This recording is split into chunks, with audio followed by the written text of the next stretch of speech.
So some of you know us quite well and some of you know us less well. So we're just going to do a super quick intro, some of the kind of background of how we got here and how we met Martin. Hello Martin. Martin runs Deckhive. Michelle and I met, I think it was about 3 years ago. We were actually at a constellation coaching session and training course, and Michelle was actually being creativity in my constellation. So I was coming with a question of how can I bring creativity into my life a bit more, and I chose her to be creativity. And afterwards we chatted about my creativity, my photography, and we decided that we might work together, we might collaborate in a way to use my photographs to support coaches. And a few years ago we developed, as some of you know, this card pack, which went down really well. We sold lots of copies using all my photography, and we ended up doing a second edition. Everything was good. And then pandemic hit. And in February of last year, we had quite a lot of people asking us to turn the images into something digital so they could work remotely with their clients. And we tried a number of different platforms. We tried Miro, we tried Jamboard, and they were okay, but they were kind of a bit clunky and the back end was a bit tiresome. And then we discovered Martin and Deckhive, and we're delighted that we're working with Martin, because Martin's going to say a bit about himself and why he created Deckhive.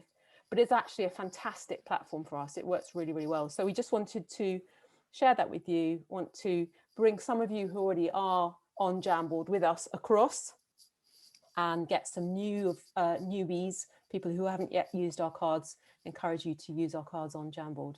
So have I said enough? Is that enough of an intro? Have I said everything I need to say? I think probably. Yeah, probably. And I mean, this afternoon is really an opportunity for you to see Martin work with Deckhive, so that you know its capability, and also to give you some time to play with it. And I think, you know, there's so many things that we're delighted about with Deckhive. You know, from the start, the one thing that we couldn't do with digital images until now was flip them. So we deliberately made the physical cards double-sided to sort of help with the forced choice of in decision making. And both Miro and Jamboard didn't give us that functionality, and Deckhive was designed to do that. So that's a real advantage. And I think when you see it, it just has a much slicker look than, despite our best efforts, how Jamboard looks. So yeah, delighted to be working with Martin. So I think we've got until 5 o'clock. Can I just ask a question about the cards for a second? Is that all right? Hi, Charlotte. Hello. Are the cards the purpose for them to enable people with decision making, or are there multiple uses that as a coach we can use with these cards? Anything you want to use them for, anything. Yeah. I mean, we use them for arrivals and departures and icebreakers and metaphors and storytelling and all sorts of things. And just the whole design of them is that so many of them are very abstract, that they can be used in any way you want. So there are some concrete ones for those that want them, but we find that these are particularly good because they slow down the decision making and they slow down the brain, and they enable the client to really reflect and spend time getting away from their cognitions and much more towards the kind of felt sense. So yeah, I mean, you use them for decision making, absolutely, if you want to. And I think the feedback, and it'd be useful to see what you think today, is that they do tend to take you out of the cognitive space and more into the felt sense. And sometimes people will gravitate to an image without knowing why. And it's only when they start to narrate their choice that they're accessing things that weren't front of mind. So really powerful, really powerful. And I used them this afternoon actually with a coachee who was going through a process of trying to decide 2 different directions, and she did use them to kind of get more clarity about what really sung to her. So a sort of a form of decision making. Yeah. Okay, thanks. So shall we pass to Martin to talk a little bit about how Deckhive came to be? Yeah, thank you. So, well, my story is similar, actually. It's interesting hearing you talk, Charlotte, about your journey, because we've been in a very similar one. So myself and my business partner, Michelle, are psychologists as well, like Charlotte. Different Michelle. Oh yeah, sorry. Yeah, Yes. she's not moonlighting. Yeah.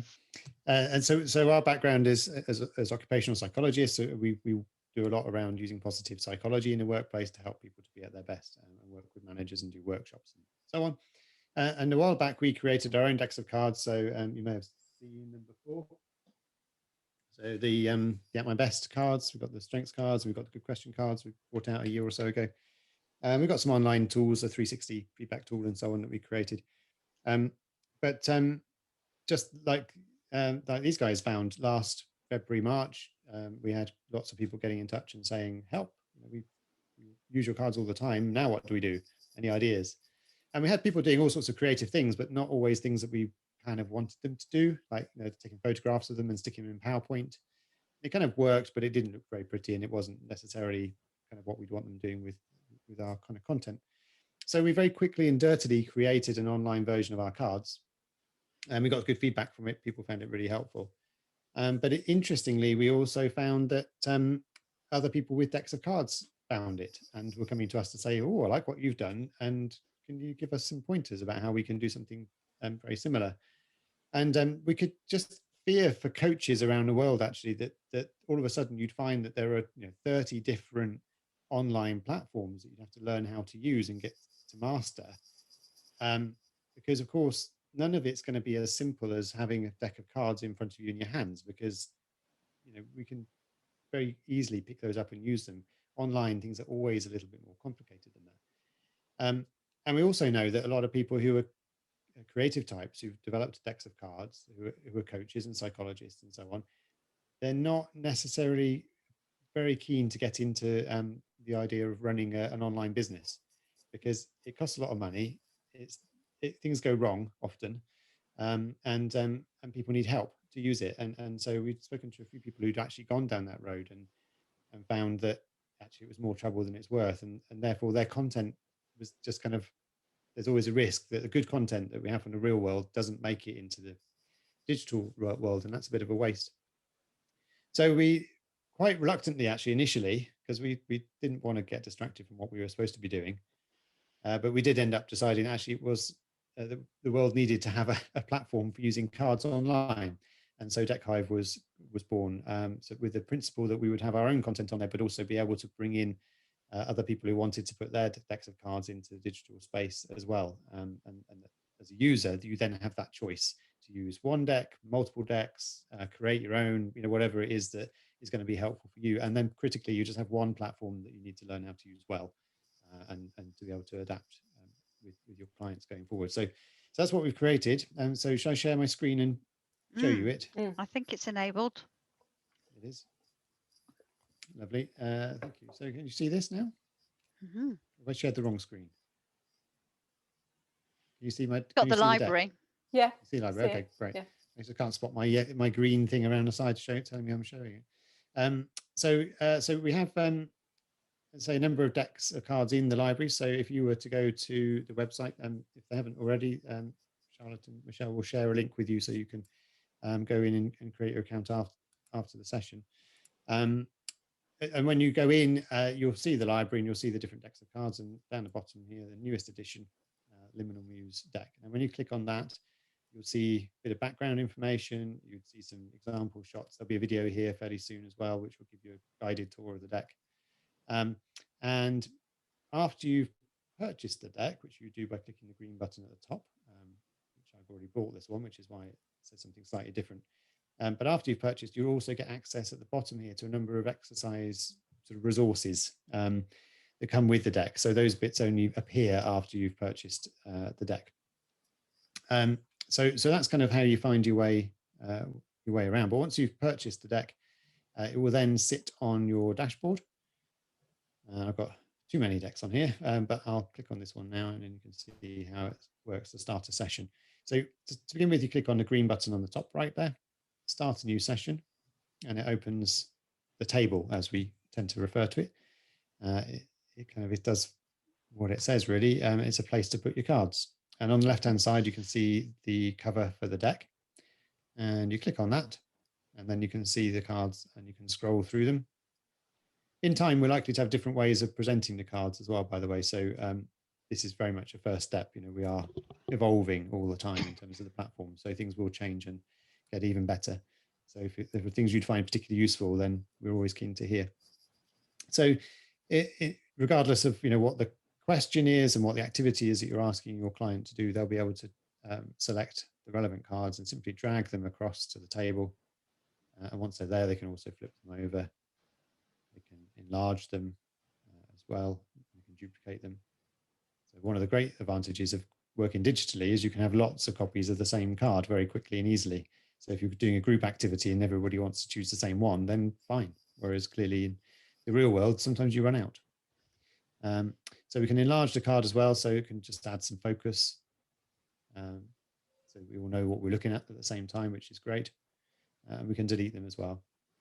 So that's the basics of how it works. And then you can close the deck down as well, so you can get a bit more space to work with. You can add sticky notes. So we often use these to add structure to a session. If we know in advance that we want to have maybe different columns or questions we want people to reflect on, then we can add those to the session beforehand. A nice way of doing it, actually, just for practicality and coaching session, is to set some up in advance as templates. So, for example, we can overtype this with, say, actions. And we can say, okay, the yellow one's going to be actions, and then we'll duplicate that. And we'll call this one reflections. So it'll be the main things that they want to just make notes about.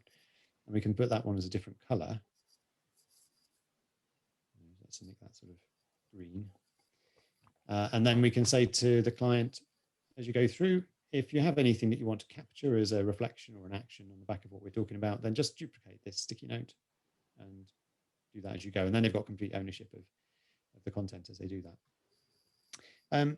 So the basics of the controls are as simple as that. So we try to keep it really simple and as card-like as possible, so that it feels as much like as it does, you know, in the real world with real cards in your hands. It's probably worth mentioning at this point, actually, just technical points around access. So you should be aware that it doesn't work particularly well on Safari. In some cases, it works fine for people, but it's the most problematic browser. So if you're inviting people to a session, we'd recommend that you suggest Chrome. I was using Firefox with somebody this morning and it worked perfectly fine. So most browsers are okay, but Safari is the one that you particularly should try and avoid. And the larger the screen, the better, because you can imagine if you're trying to do this on a phone, it's not going to work particularly well. So if you can prime people to come on a device that's going to work better, that really helps. The other points I was going to make, just about dragging around a space. It's quite important to be aware of, actually, that the table is theoretically infinite in size, where we're putting the cards. But of course, we're only seeing a very small part of that. It's almost like looking through a little magnifying glass or a cutout to see this section of the table. Now, if we drag on the grey section with our mouse, then we're just basically moving our view of that table. We're moving our viewfinder. So sometimes you'll find people in a session who say, it's all gone, can't find it. The content's disappeared.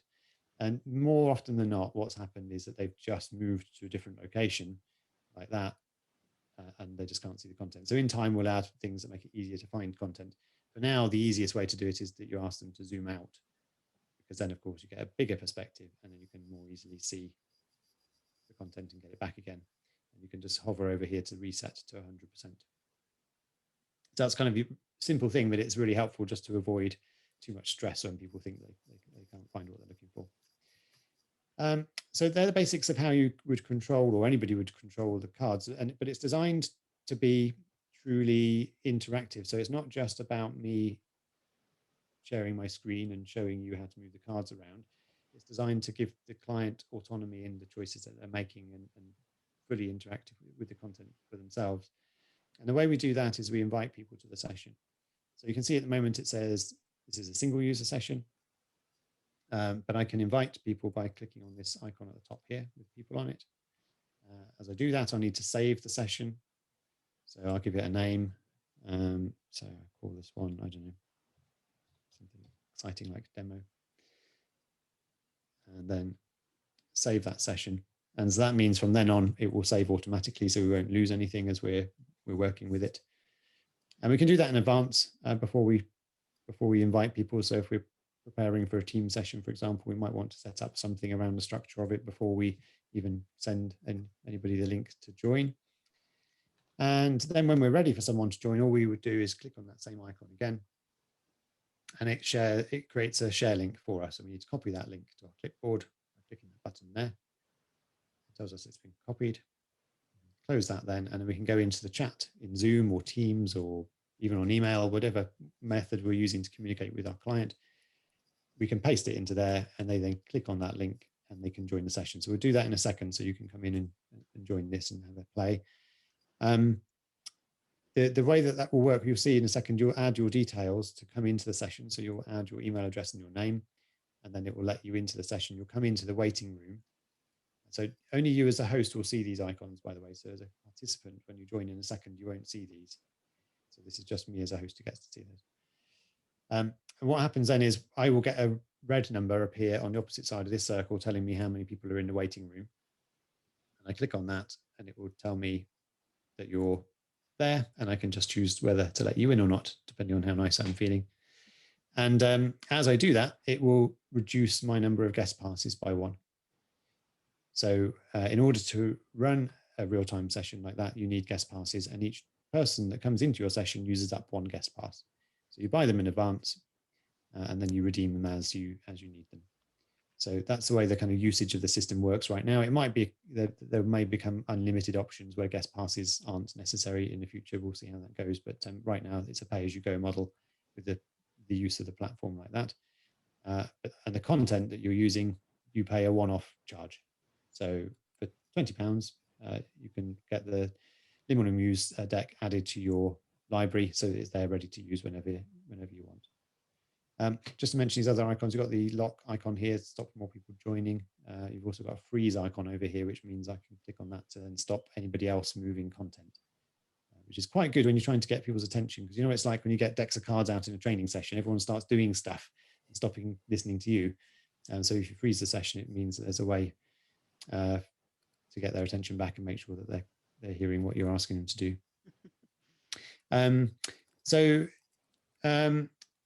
That's the way the way it works. And what happens then when people join the session is that everybody's all in it together. So you're seeing the same thing as I'm seeing. Your perspective on it might be different, because your view, you might have dragged across the screen and you're looking at a different part of the table to me.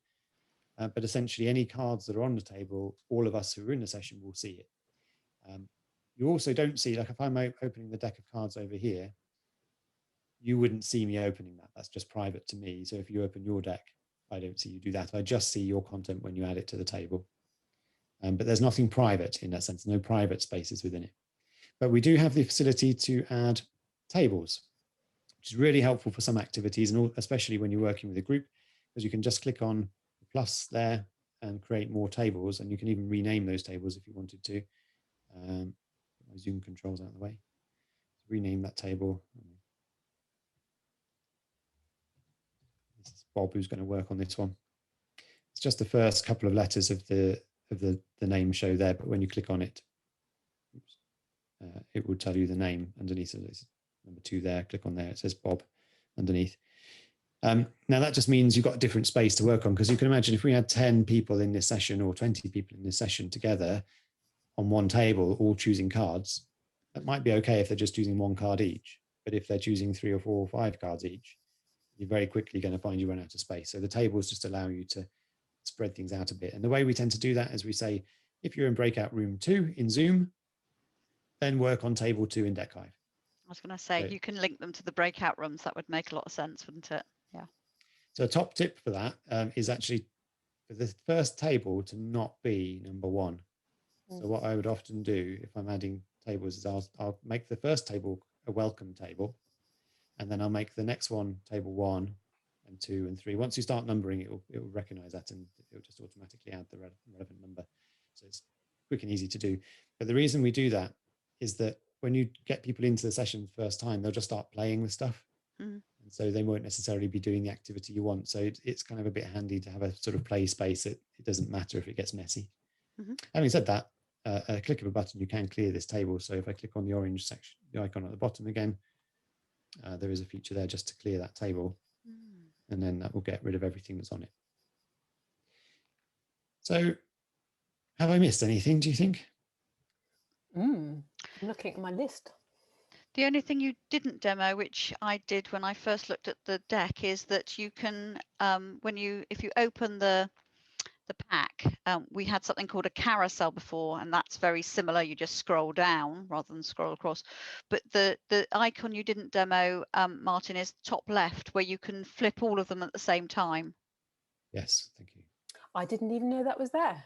Aha! I've learned something new.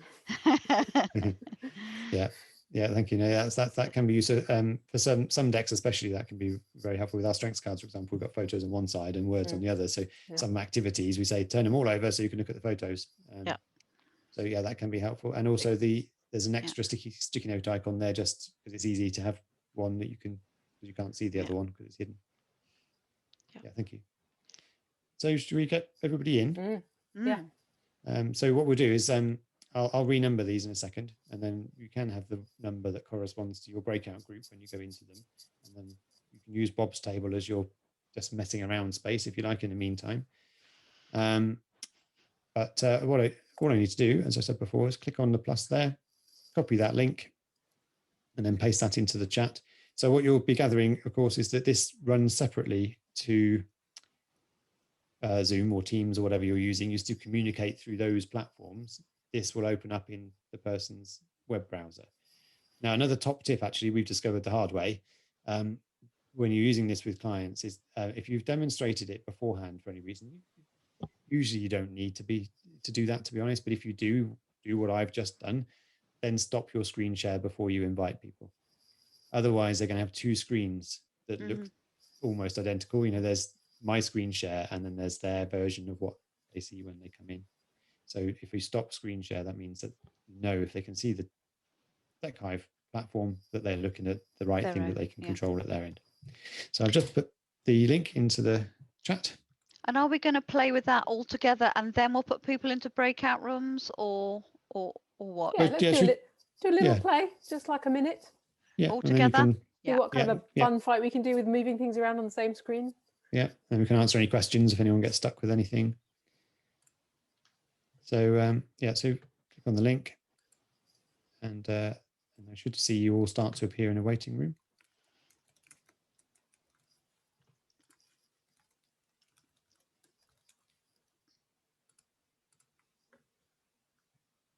Do we put our email addresses in? I'm being thick here. Yeah, please. Put your email address in. Yeah, I should just explain why we do that, because we don't. It's not creating an account or anything like that for you, but it's a security feature really, so that people can't come in and pretend to be you later if you're in a shared session. So what will happen is once you've joined a session, you'll be sent an email. It may end up in your junk folder because it often does, unfortunately. But on that email will be a rejoin link, and if you were to drop out of this session for any reason, if your internet dropped off or you went away, you left the session, but to get back in again, you'd have to use that rejoin link. You couldn't use the link I just shared with you. It wouldn't let you in because you've been in before. So you have to use the link that's in your email to rejoin a session you joined previously. But in most cases, people don't need to do it because they only come in the once. That makes sense. Yeah. Has everyone filled in their email address and clicked on the... We've got 10 people in the session in total now. How do you know whether you're in or not? Sorry, I'm being really stupid probably. So once you've, it will tell you that you're in the waiting room if you're waiting. Otherwise, if you can see the table that I was showing you earlier, then you are in. So. All right, so I didn't have you're in the waiting room. I've just seen all these cards flashing up. Okay, yeah, I was probably too quick in letting you in. So how are people putting these cards in? I can't. So on the left-hand side, you've got the Liminal Muse logo. Yeah, I've got it. I'm sorry. That's right. Slow learner when it comes to tech. Oh, yeah.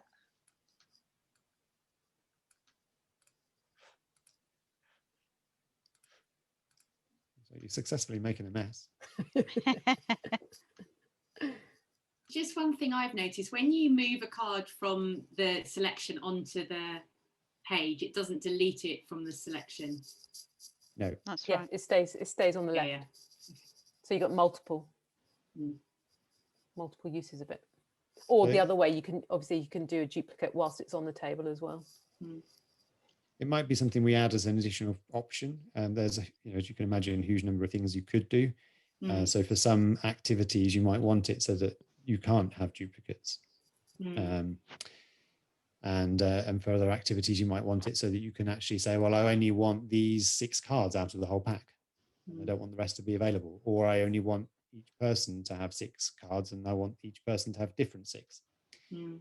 to each other. So all those things are possibilities that may get added in the coming months, depending on what people. Angela, you were going to say something. Yeah, we were shown earlier about making the cards bigger and smaller, and I can't work out how to do that again. Either. If you click on there's a symbol. Can you see there's a symbol on it? Put your cursor on it, and you see there's like a magnifying glass. Yeah, got it. Okay. As you'll notice, so as you're doing that, it gets larger for everybody. Yeah. And So so if you want to make it So too there's large just just for you, two sizes, big and small, basically. yeah, Yeah, and then you use got the zoom if you want to make everything larger or smaller. Yeah. You can use your zoom Okay. function to do that. But that's then changing your perspective of the table rather than changing the cards. Yeah. so if one of us does something, someone else can do something else with it. So we can all start messing about with the cards, but then someone else can come and grab the one that we're with. Yeah, Yeah. they It's a could. free-for-all. Yeah. Yeah, I didn't say bun fight. But that's because we're all on the same table. Yeah. And if you didn't want that to happen, you'd invite people to be on different tables. So then I'm guessing it's more protected. You can't interfere with somebody else's work. and actually, no, you can interfere. So if you're in the session, you're in the session. So anyone can go to any table. So that's another feature that we're likely to add an option to later. But right now, it's just all about your communication to your audience about what you want them to do and where you want them to work. That there isn't privacy within the session. It doesn't usually matter because the conversation is normally the bit that's the more sensitive element. And that's, of course, done in the Zoom breakout room or whatever anyway. So it's just about what's on screen. But in some situations, it's quite helpful because if you've done breakout groups and then you want as a plenary to debrief, you can all visit each table to see what they've chosen as they're talking through their choices. So it swings and roundabouts according to what you're doing about what's going to be most helpful. But yeah, it's probably worth making sure people are aware of that there's no private space. If they're going to write offensive things on sticky notes about you in their breakout group, then you will be able to see it.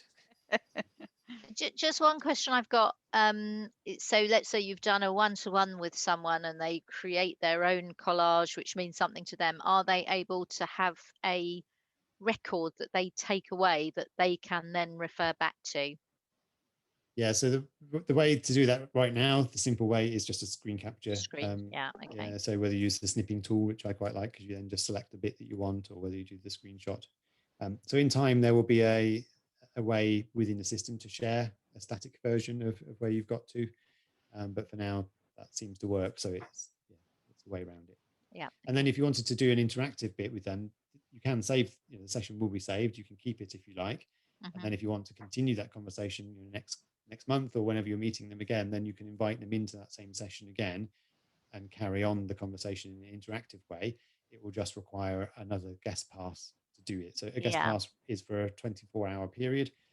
And after that, a new guest pass will be required if you want to bring them into that. So in theory, you could keep all the different setups that everyone's done live in different tables to come back to at a future date. Yeah. So should we try going into breakout groups now? Is that? Yeah, we've got 2 groups of 2 and 1 group of 3. What would you like everyone to do? So I've just checking that list. So Charlotte, Charlotte and Martin, you're been allocated to rooms, but don't join the when you're asked. So there's rooms 1, 2, and 3. So the idea would be room 1 would go to table 1, etc. Have you renamed them, Martin? I have.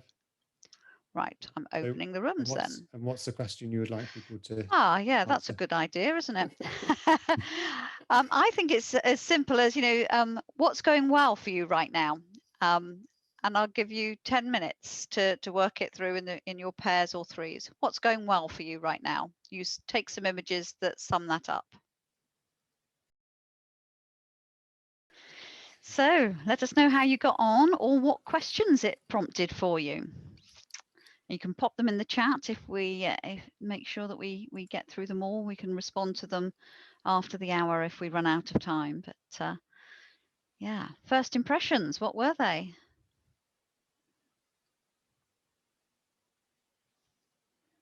We liked it. It was just good to get hands on, and until you sort of doing it yourself, it's you just feel like you're saying yes, yes, yes. So we were playing and all zooming in and out, and realised that if we zoomed in, it wasn't zoomed in for other people. So it's a sort of, that was a personal thing. So that was good. We did say it would be useful to be able to zoom in to the sticky notes individually, because if we were sort of zoomed out on a bigger scale, obviously then if you do wear glasses, or your eyes are getting a bit old like mine, it was harder to see the smaller writing. So that was just, otherwise it was lovely. It was, and the quality of the pictures, the photos, even if you zoomed in right to the nth degree, was amazing. I found myself focusing on your the detail of the photo as much as anything. It looks amazing. Thank you. Great. What are any other comments or questions? It provoked any other questions or frustrations in any way? Yeah, the one thing is as I mentioned before, if there was an option for the card, once you've moved it onto the table, it's not in the carousel anymore. That would be handy for something specific that I might use it for. That's on the list. Can't promise when it will happen, but it's on the list. Excellent. It's a long list. We really enjoyed it. The one question, do the cards always land in the same place? We found they were always on top of each other. No, the cards are where you put them. So it kind of will be just luck, I guess, if people are putting them in the same place. The sticky notes actually do currently all land in the same place. But that's something, again, that we're going to look at changing the way that works so that you control them in the same way you do with the cards and place them where you want them to be. So yeah, that's a slight frustration at the moment, I agree. Thanks. Yes, I dragged 10 sticky notes in, but didn't know because they'd gone outside of the area that I could see. Okay. Once I knew that, it was, I could, that's fine. So Martin, there's a question from Sue in the chat. Oh yes, sorry. Yes, well, better than a crib sheet. Let me. Well, you can do it yourself actually. Well, no, don't do that. Let me share my screen again. I'm gonna open a different window because I don't want to close that session in case you want to take a screenshot of any of the things that you've just been doing. If you go to the website and you go to the bottom, by the way, on your dashboard, I didn't mention before, underneath your decks on your dashboard, you can see your saved sessions. So you can restart sessions from there. That's where they all live. But right at the bottom in the blue section, you've got support. And in there, we've got a range of tutorials. So they're usually just very short and there's a bit of text and video. So we have one about inviting guests to a session, and you can go and watch that video to see just that bit about how to do it. And there's also for each of the help sections, if you needed to share it with somebody else, you can just copy that particular tutorial to your clipboard and then send that to somebody. And so there's one that's actually designed for guests. So to be honest, probably don't need it most of the time, but if you wanted to give people a bit of an overview of the system before they joined you in the session, that would be the one to share. So yeah, that will continue to grow, and we'll have to continually revise it, obviously, each time we change the ways things work. So that's where to go. So the support link at the bottom of the page. Great. Martin, another question I had was, there would be nothing to stop you just sort of impromptu doing a session. So sometimes I'm with a client and I don't know that I'm going to necessarily use visuals or metaphors, and then you think, oh, actually, this would work well for what we're discussing. So in that instance, I guess you could just quickly open a browser, log in, and then send them the link. Yeah, exactly that. Yeah, so just what you saw me do earlier, just clicking on that start session. Yeah. It's probably a good idea to be kind of logged into your account before. Yeah, and you've just got it in the background. So Yeah. But yeah, exactly. That's what it's designed to do. I mean, of course, they have to enter their details like you did, so that's a slight barrier. But well, it takes a second, doesn't it? So yeah, perfect. Thank you. And is there a difference, Martin? You showed us initially sort of a single user session, and then when everybody was going into the breakout rooms, we had a number of tables. At what point does that make a difference to what they've purchased? How do the two things work? Yeah, so the single user session is just when you're starting a new one and you haven't invited anybody. So at that point, it hasn't cost you anything to do that session, basically. As soon as the first guest is allowed into the session, then that sort of label disappears at the top. So that's just So the tables don't cost you, but the more users, the more guest passes you'll use. Yeah, exactly. You could have have one client and 5 tables. Yeah, and it would be the same cost. Yeah. The other thing you can't do at the moment, we're conscious, would be a useful thing for people to use. It is having multiple decks of cards in the same session.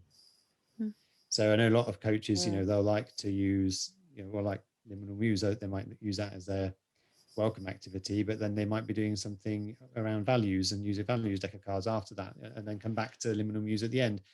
At the moment, or if you're doing activities with a different deck of cards, you need to have a different session. So we are looking at that going forward, because I know that would just kind of open up more possibilities or reduce the hassle involved and reduce the cost of doing that with people as well. So that will come. So Martin, you did say we could, there's a way of sharing what people have done in their rooms. If if it's still there, is that a possibility? Can you share on screen? Can you show us how you do that? So it would just be a case of taking a screenshot at the moment. Oh, right. Okay. Yeah. So you just go to the one you want, and then my favorite tool on Windows is snipping tool. So if you just start typing snipping tool in your bottom thing, then you can grab the bit of the screen that you want to grab and save that as however you like. Okay. Or if you're on a Mac, it's arrow up, command, and 4 for a Mac. That's snappy. do. Good. So conscious we've got about 6 minutes left. With us today, we have people who have purchased the images already on Jamboard, and we did want to have a conversation with them about how we convert and move you across. And then we have people who have yet to purchase digitally. So we would invite those people who have already purchased on Jamboard to stay with us a while. And those people who've yet to purchase, if there are any more questions, then let's take them now, and then we'll probably invite you to leave, and we'll catch up with you one-to-one, so that we can talk to people about the shift from Jamboard to Deckhive. So I think it's Anita, Angela and Margaret that have been on Jamboard, so we'd love you to stay on for 5 minutes. But the others, if there's any more questions, let us know. If not, we can follow up with you after today. Bless you. Sorry, I didn't realise I wasn't on mute. My apologies. Not very nice. Thank you so much, guys. Charlotte, Michelle and Martin. It's been really helpful. Thank you. Thank you. Thanks a lot. See you tomorrow. Bye. Yeah, see you. See you tomorrow. Bye. Okay, so I leave you to it. Yes. Thank you so much, Martin. Thank you. Well, nice to see you all, and have a good evening. Take care. Thank you, Martin. Bye. Bye. Cheers. Bye.